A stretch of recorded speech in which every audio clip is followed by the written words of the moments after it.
Hi, Upward Bound. It's Elizabeth. I just got back from running errands and I want to talk to you guys about getting in a car accident. I know many of you are drivers or will be very soon, and I don't think that we really spend enough time talking about what to do when you get in a car wreck. You will. It's not an if, it's a when.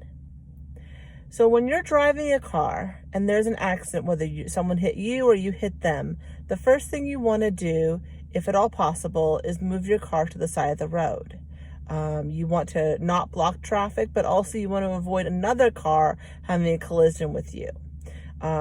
Obviously, there's certain levels of damage where you can't move the car, and that's fine.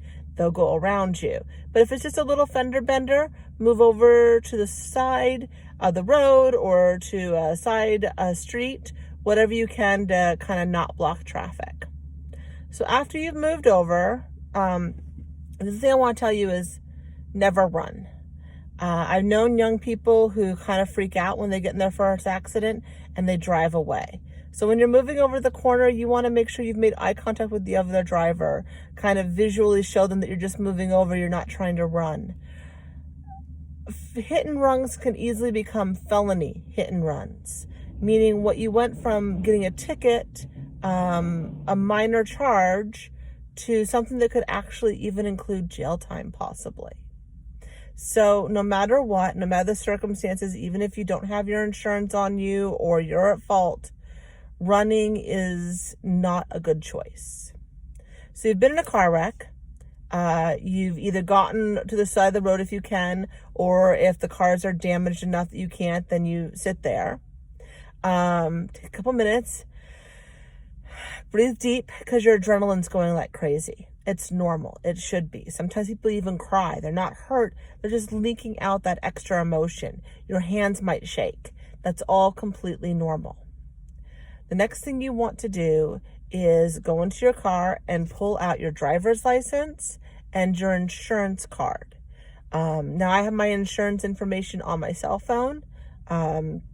Some people have it on the car in their glove box. You can have an app from your insurance company download onto your phone. I have that. I also took a screenshot and saved a video or a photo of my insurance in case I don't have internet or the ability to open the app after a car accident. You can also have a paper copy of your insurance and keep that in your glove box. The only trouble with the paper copies or keeping photos of your insurance information is that it doesn't automatically update. So if you look closely, you can see that my insurance information expired in 2018. So that can be kind of problematic. That's why I like having the app. I always forget to put my insurance card in my car. So you'll get your insurance information, you'll get your driver's license. You pulled yourself together and you step out of your car. Again, make sure you're being safe. If there's oncoming traffic, that you pulled over to an area where you can actually get out of your car to the best of your ability. You don't want to get hit by a vehicle, so check your surroundings. If you're in the middle of I-5 and there's cars whizzing around you and you can't move over to the shoulder, stay in your car until the police get there. But if you're in a side road or it's at all possible, especially if it's a small altercation, also check your neck. If it's been a severe wreck and something's broken, don't get out of your car. Stay there until the paramedics arrive, obviously. But assuming that you can move, assuming it's a minor car accident, and assuming it's safe to get out of the car, you get out of your car and you go over to the other driver. And the first thing you say to them is, "Are you all right?" Because nothing, your car, who's at fault, nothing is more important than a person's well-being, right? Your physical well-being, the other person's well-being. And it also puts you in a non-confrontational place. Their adrenaline's pumping too, and people react really weird when their adrenaline's going. So the first thing you say to the other driver is, "Are you all right?" You can also ask them, "Do you need me to call an ambulance or 911?" And listen to what they say in response to that. As soon as they say, "I think so," or "I'm okay," or "No, I don't need an ambulance," you say, "Here's my insurance information and car and driver's license. Do you want to take a picture of it?" And then you say, "Can I please take a picture of your driver's license and insurance?" And they should just hand over your stuff and you'll take a picture of both of it. And depending on the level of the car accident, especially if it's just a fender bender, you can go on your way. You don't need to call the police. You don't need to do anything else. If it's just a small little, like, they got your back or whatever, you can drive your car off easily. Nothing's twisted, no glass is broken, your airbags did not deploy. That's what you're looking for. If you have any of those things happening, you'll probably need to stay put and the police will come. You can call them yourself or somebody else will. The police just somehow arrive whenever there's a wreck like that. So those are the things to be aware of. You get their information, you've shared your information. If for some reason they won't share their information, they won't share their driver's license or insurance information, then you definitely want to call the cops. If they're saying that they don't have insurance, you might need to call the cops at that point in time just to make sure that there's records of everything that's happened, right?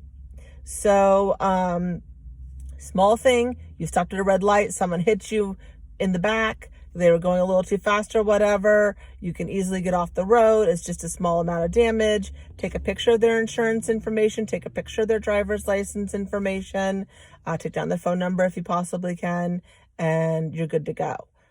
Anything more severe than that, you can call the police. Okay, so maybe the police have arrived. If the police arrive, they're going to ticket somebody. Even if it was a complete accident, even if for some reason your car just didn't stop, it just slipped on the ice or whatever, somebody's going to get a ticket, whoever hit the other person. Actually, it's not even whoever hit the other person. Say you're merging into traffic and this car is coming along like this, but you poked yourself out and you're in the middle of their lane and they're in their lane. Even if you're not really moving and they clip you, the vehicle that was in the wrong spot, failure to yield, they're going to be the ones who are liable, responsible for the car accident. So again, this is an accident. It's not because you're a bad driver. Accidents happen to the very best of us. Accidents happen because you swerved to not hit a little kid who ran out into the middle of the road and you hit a car. 1,000 times not hitting the kid is the right choice, but you still hit another car, and so you'll be considered at fault for that. So there are accidents for a reason. Don't beat yourself up. It's not a moral failing. And this is why we have insurance. And I'll do another video on insurance because I know a lot of you maybe have questions about insurance or don't have insurance while you're driving. So we can talk about that. Okay, you've gotten the information. The police may have arrived. They will look. It's usually very easy for them to figure out who's at fault. It comes down to who was in the wrong lane. And that person will receive a ticket. And there'll be a police report filed and you'll have a copy of that insurance information of the person's driver's license. Then you go.